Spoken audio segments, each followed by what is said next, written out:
Occupational English Test. Listening test. This test has 3 parts. In each part, you'll hear a number of different extracts. At the start of each extract, you'll hear this sound. You'll have time to read the questions before you hear each extract. And you'll hear each extract once only. Complete your answers as you listen. At the end of the test, you'll have 2 minutes to check your answers. Part A. In this part of the test, you'll hear 2 different extracts. In each extract, a health professional is talking to a patient. For questions 1 to 24, complete the notes with information you hear. Now look at the notes for Extract 1.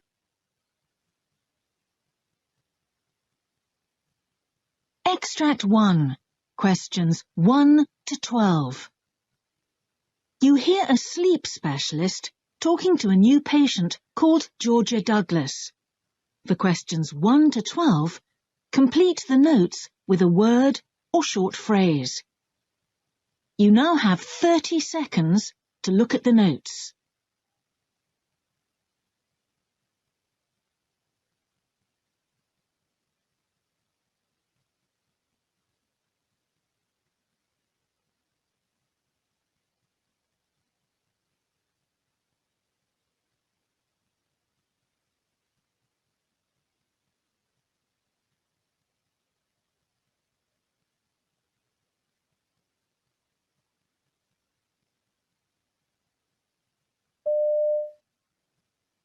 Good afternoon, Mrs. Douglas. Your GP has sent you along to see me today because of some problems you're having sleeping. Is that right? That's right. He says I've got RLS, restless leg syndrome. I see. Well, I've got some notes here from your GP, but can you tell me in your own words how long ago this started and what's happened since then? It all began about 18 months ago. I got this strange sensation in my legs. It was like a burning feeling, not on the skin, but inside the legs, in the muscles, and it was really uncomfortable. Then after a few weeks, it was as if there were insects moving about inside my legs. Oh, it was horrible. Yeah. I was fine during the day, but it started up every night as soon as I went to bed. And then it was hard to get to sleep, what with this funny feeling in my legs. Did anything help to relieve the feelings you had? What made it better, at least for a few minutes until it started again, was moving my legs. But it got to the point where I just had to move my legs. It was uncontrollable. That's the only way I can describe it. Eventually I'd get to sleep, but not until 2 or 3 in the morning. And my husband said that even then I was moving my legs at very regular intervals. And that kept him awake, of course. He'd lie there waiting for the next time I moved.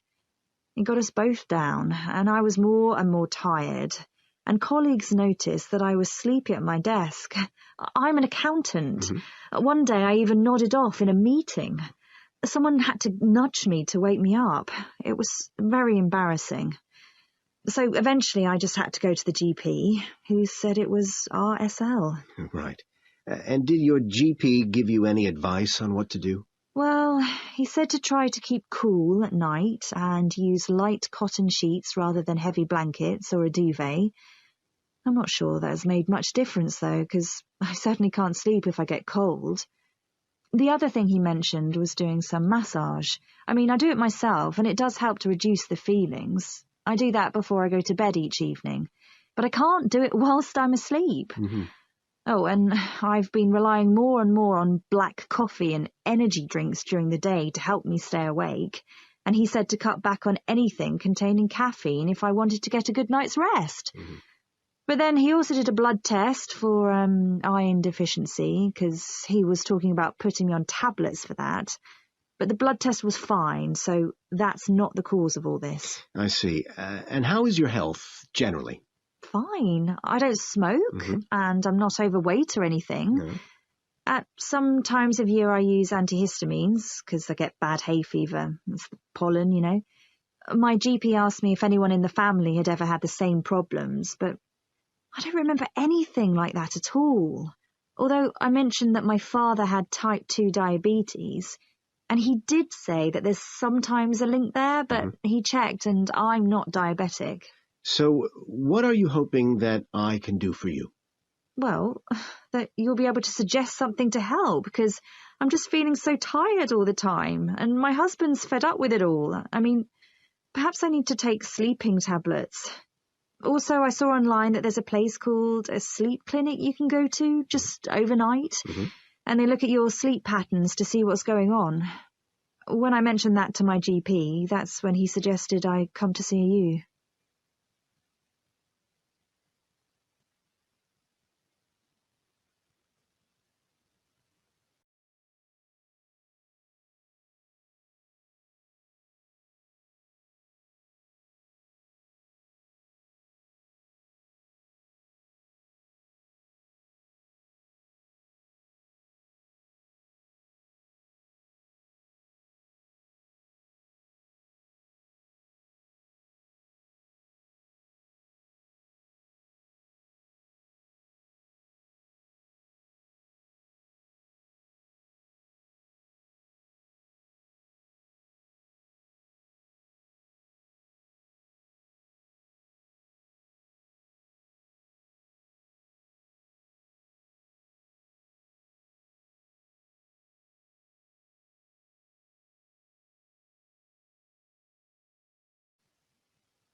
Extract 2. Questions 13 to 24. You hear a GP in a student health centre talking to a patient called Jason Bosworth. For questions 13 to 24, complete the notes with a word or short phrase. You now have 30 seconds to look at the notes.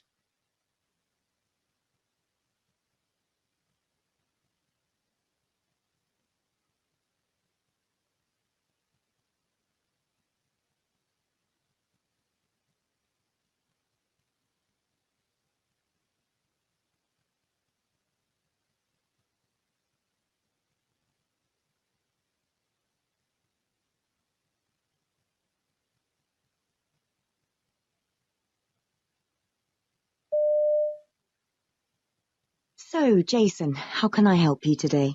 Well, it's a bit of a long story. I think maybe I should have come to see somebody before, you know? Or perhaps I should have gone to the hospital when it first happened. I don't know. Okay, well, let's start at the beginning. How old are you? Oh, I've just turned 21. I'm in the final year of a sports science degree. As you can imagine, I get plenty of exercise. I'm generally fit and well, or at least I have been until now, and I've not been plagued by injuries at all, not like some people on my course have. So I guess I've been lucky. I see. So, what's happened to change that? Well, what happened was I was out cycling. I reckon I do about 100 kilometers a week usually. And I've never had an accident before, but for some reason, going round a sharp bend, I came off my bike. It was stupid, really. Okay, and how long ago was this? 5 days ago now. I mean, I had a few minor cuts and bruises, but nothing serious, so I didn't go for treatment or anything. Fortunately, I had my helmet on because I did bang my head quite badly. But I felt all right at the time, so didn't think much of it. I was a bit shaken up. Yes. But the bike was all right, so I rode home and had an early night. And you slept okay? Oh yeah, I was fine. Only thing was, I woke up with a migraine. Now that didn't worry me particularly because I do get them occasionally, so I didn't immediately make any connection with the accident. I just took my normal medication and as the day progressed, it wore off. And since then? Well, I've had no more pain. It's just that I've not been feeling my normal self, really. Like, when I was at the gym, I started to get these dizzy spells. You know, like the room would start spinning suddenly, and I'd have to rest up. I've never had that before. Okay. Then at other times, I just don't feel right. It's as if I'm sort of floating. Do you know what I mean? It's as if I'm not quite all there. Right. And how often do you feel like this? Well, all the time, really. It sort of comes and goes, but I haven't felt right for a couple of days now. Then sometimes I'm even like unsteady on my feet. You know, I have to hold on to something because I think I'm going to fall over. Oh dear. Maybe it's just a feeling, but it's not really like me. Then, yesterday, I got home and I couldn't find my keys. I went through all my pockets and really started to panic because I thought I must have dropped them in the street or something. Then I remembered that I was wearing the little backpack I use when I go jogging, and that's where they were. I mean, I never put them in there.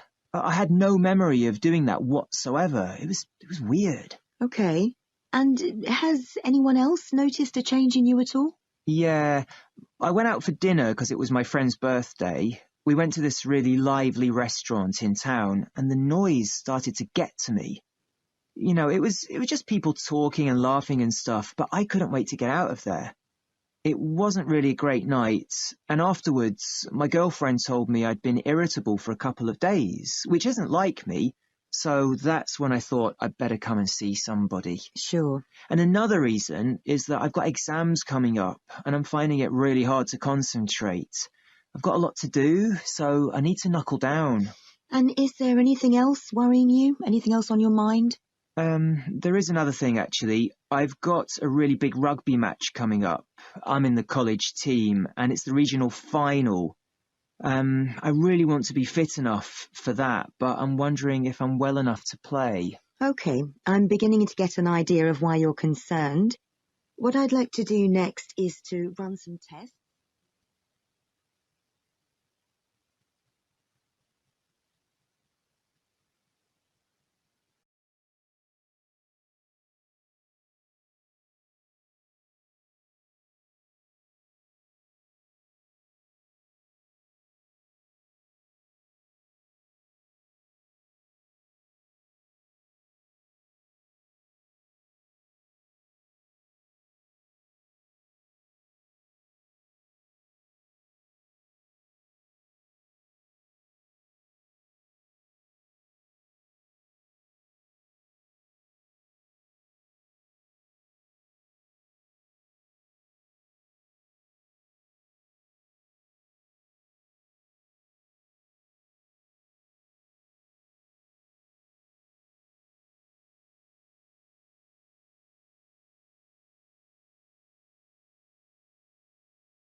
That is the end of Part A.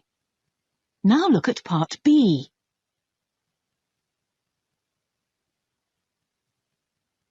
Part B. In this part of the test, you'll hear 6 different extracts.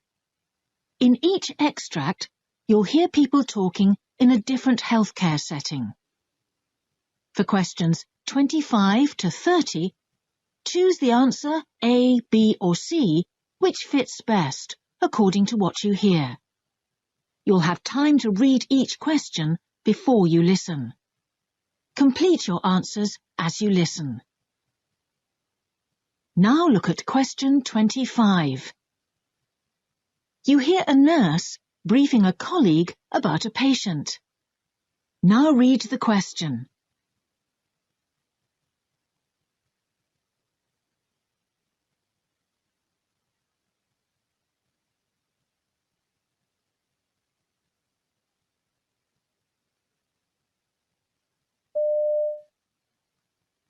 Okay, this is Linda. She's a 60-year-old female who was admitted through emergency with chest pains today.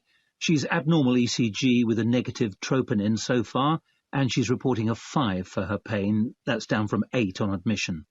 She's on a cardiac diet, so she's nil by mouth from midnight, and she's okay with that. Tomorrow morning she's down for a stress test. She has a right forearm 20 gauge with normal saline at 75. Linda's alert and oriented, and she can ambulate with assistance. She did report some dizziness in the ER, so we have a falls risk wristband in place. She's aware that if she needs to go to the bathroom, she needs to press the call button, but she's a bit resistant to the idea, so you need to keep an eye on her. She's also got 2 milligrams of morphine available for pain as needed every 4 hours. Okay.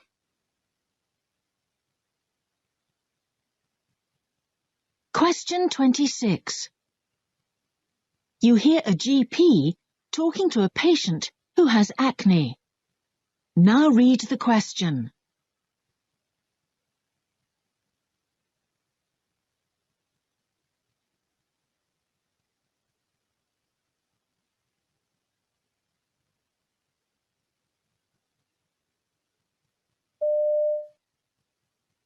So how can I help you today? Well, basically, I've got a bit of acne, Doctor. I mean, I had it as a teenager, and I was given some cream which seemed to do the trick, but I can't remember what it was called. Do you think I could get some more of it? Well, it may not be the same type of acne you had before, because there are 3 types actually. We call them mild, moderate and severe. And from what I can see, you seem to have mild acne. So this might just be caused by a build-up of grease on the skin. How long ago are we talking about? It must be about 10 years back. I was still at school. I wasn't living around here then. I see. Well, the recommended medication may have changed since then, of course. Did you have a prescription, or was it over the counter? I couldn't tell you. OK, not to worry. Tell me, how long has this particular episode been going on? About 3 months now, and it just doesn't seem to be getting any better. I've been using special soap and stuff, trying to keep my skin clean. Do you think I should see someone at the hospital? I saw online that they've got a dedicated dermatology unit. Well, I think there are a number of things we can try before we need to think about that. So let's start by discussing which soap.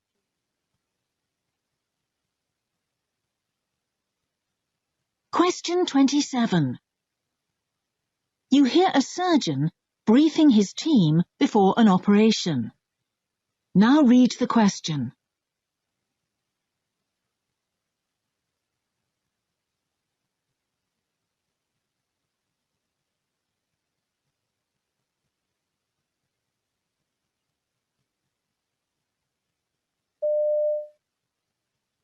Our first patient of the day is a repeat laparotomy.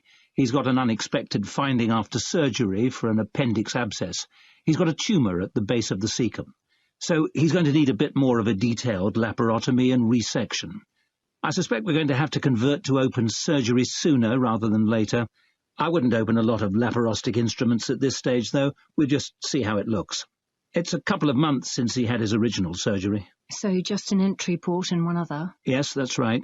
We don't expect any anaesthesia problems at the beginning because he's fairly fit and well, except for his epilepsy, which is under very good control.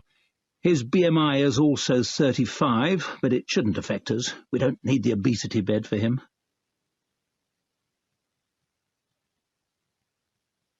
Question 28. You hear a nurse educator telling a group of trainees about pressure ulcers. Now read the question.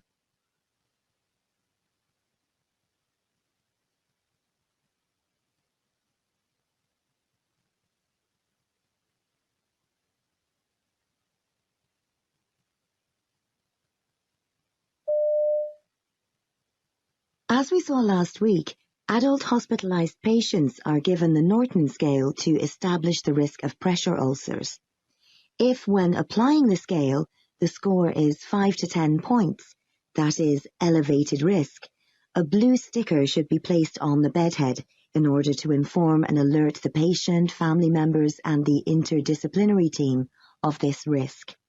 Once the patient is placed at blue level risk, the patient and the family must be informed of the care plan established to mitigate it, and a special clock will be placed at the bedside to prompt changes in position.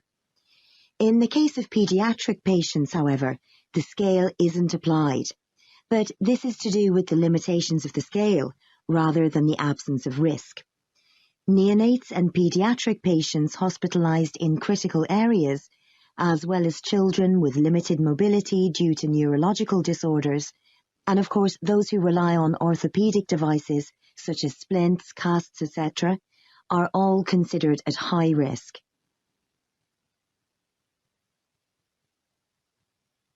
Question 29. You hear a GP talking to a patient. Now read the question.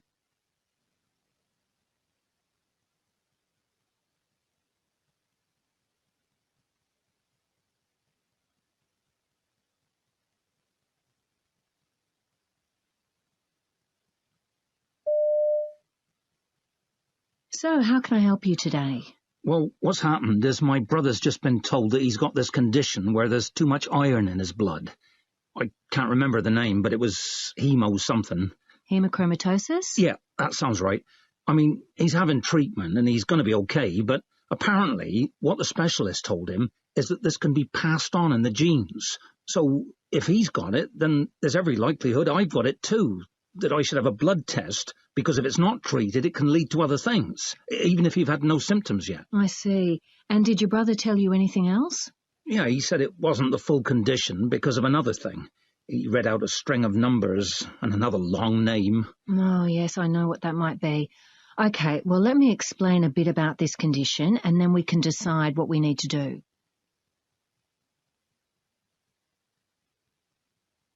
Question 30. You hear two nurses conducting a handover at the change of shift. Now read the question.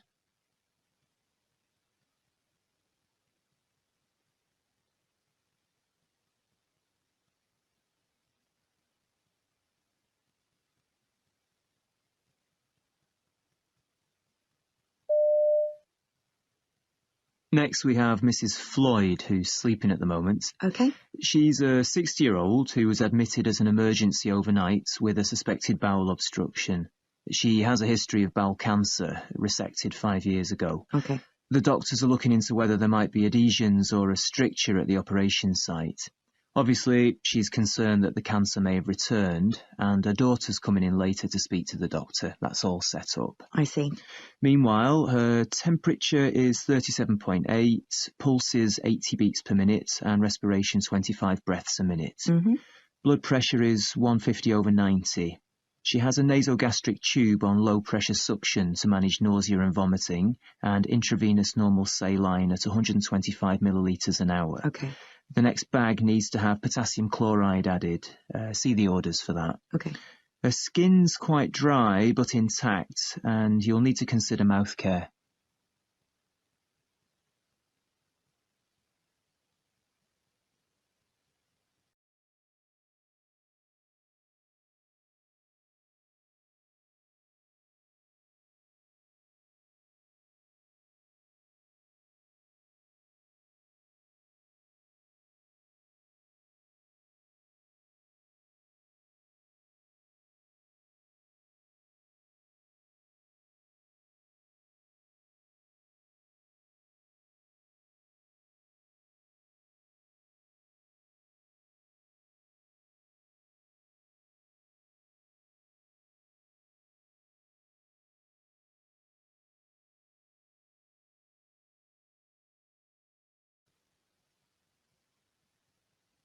That is the end of Part B. Now look at Part C.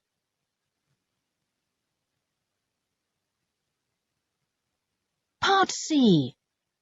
In this part of the test, you'll hear two different extracts.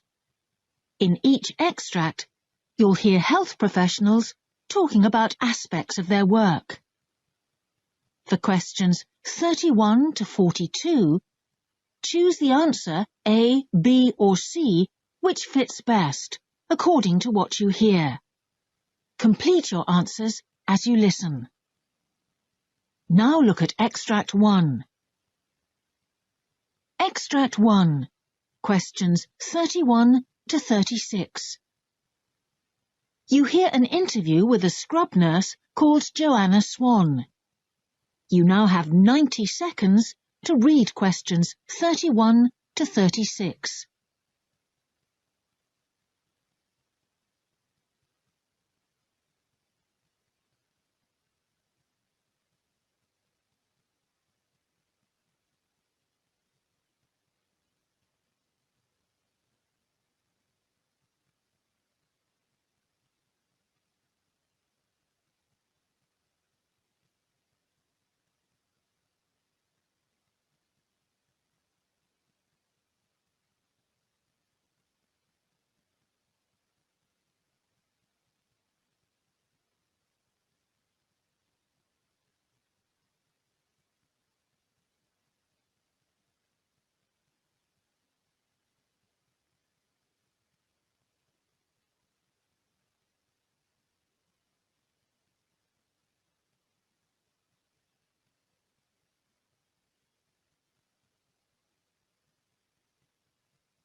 Today, I'm talking to Joanna Swan, who works as a scrub nurse in the operating theatre.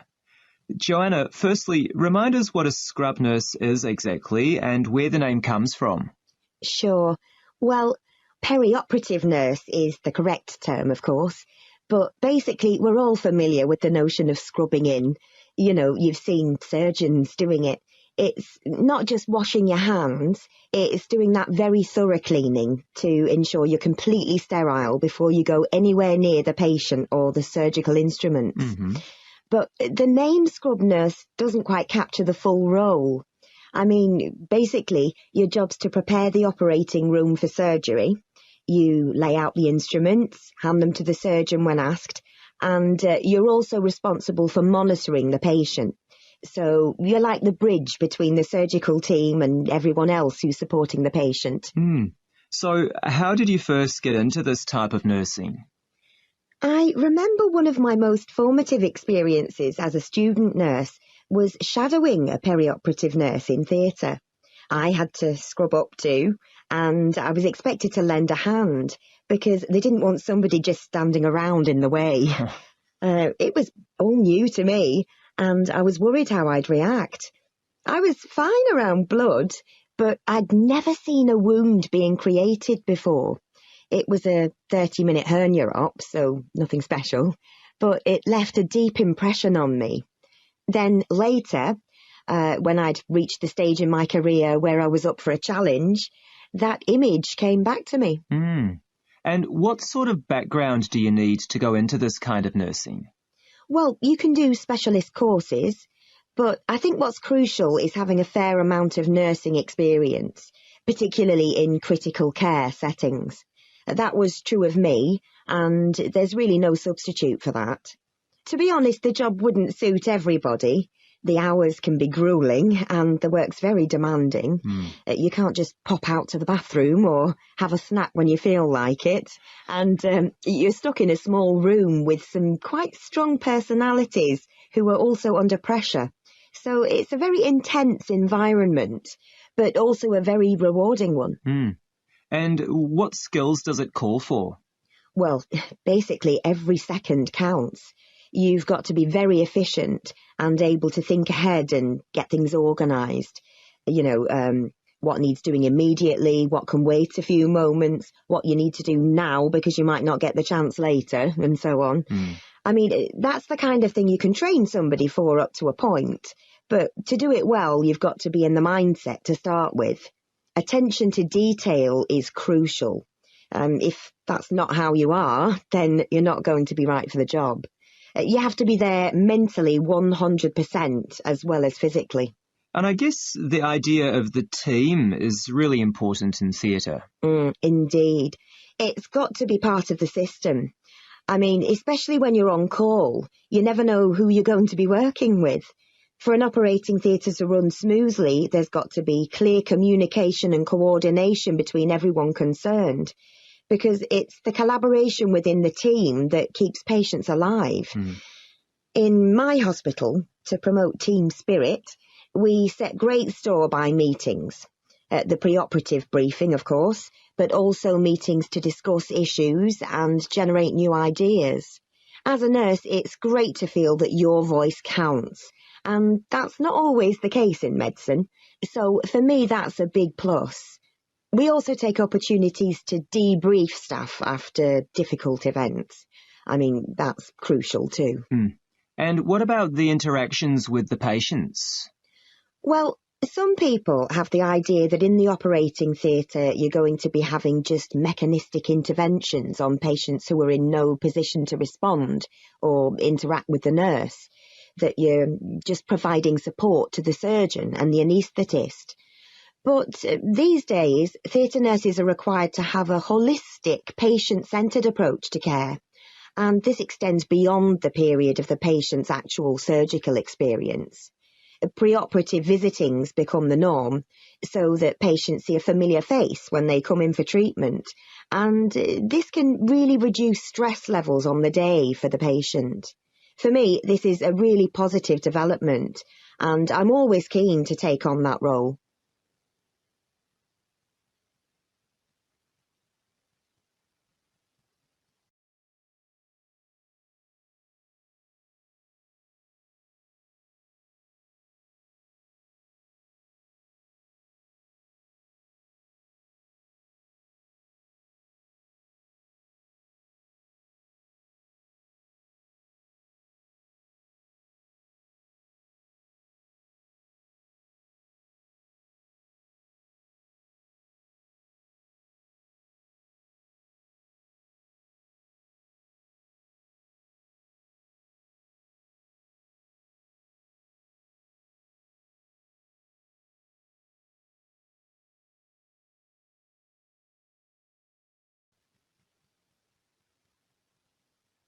Now look at Extract 2.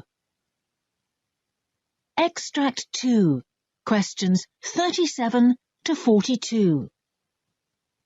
You hear a junior doctor called Graham Holder giving a presentation on the subject of hand transplants. You now have 90 seconds to read questions 37 to 42.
Good morning, my name's Graham Holder.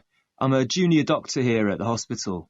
The subject of my presentation today is hand transplants. I'm not a specialist in this area and I have no direct experience of it, but I've always found it fascinating and I'd like to share my interest in it with you. So, first of all, what is a hand transplant and why is it better than prostheses? Well, it's a type of a CTA, that's a composite tissue allotransplantation, in which skin, fat, muscle and nerve bone are all transferred from one person to another. To date, it's largely been used to treat patients with both functional and aesthetic deficits that can't be dealt with by conventional methods, but this is changing. The mainstay of treatment for amputated limbs has long been prostheses, but patients often reject them because they only provide limited mobility and function, and they can be uncomfortable.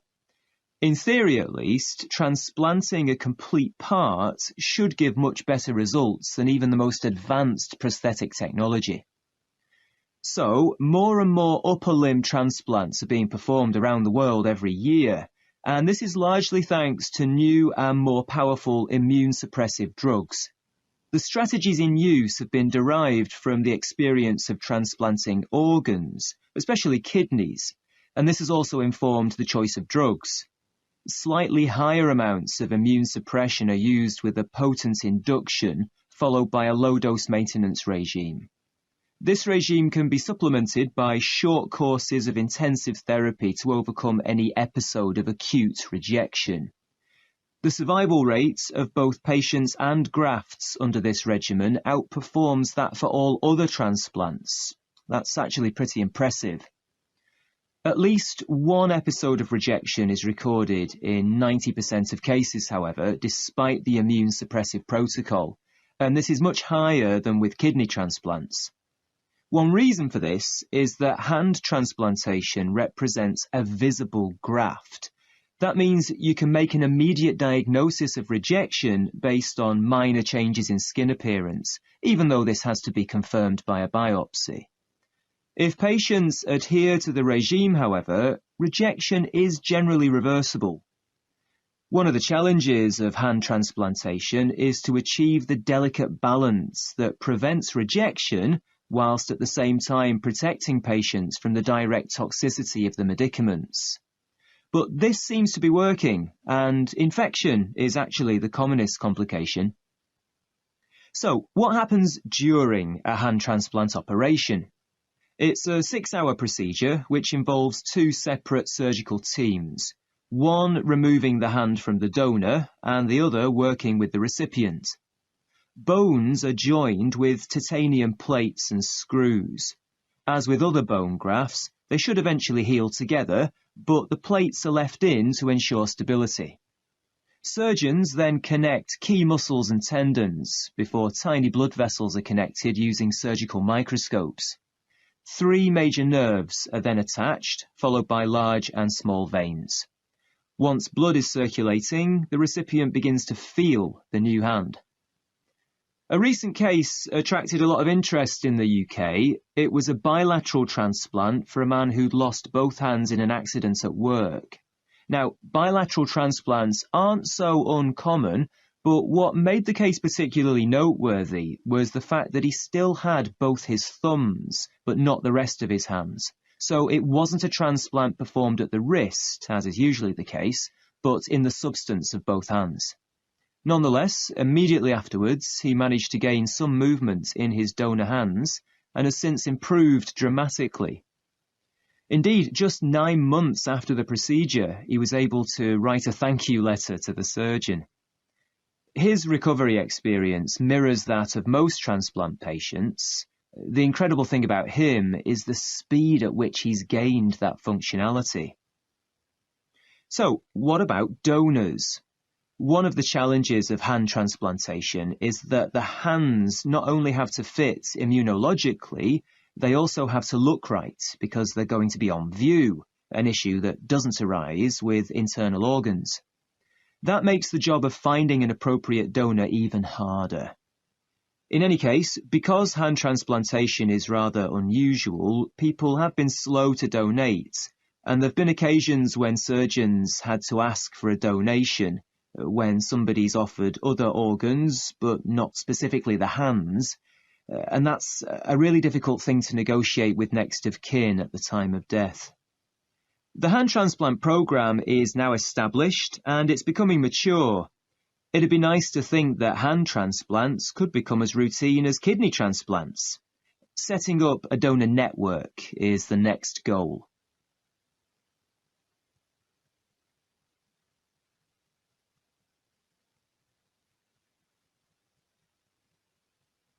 That is the end of Part C.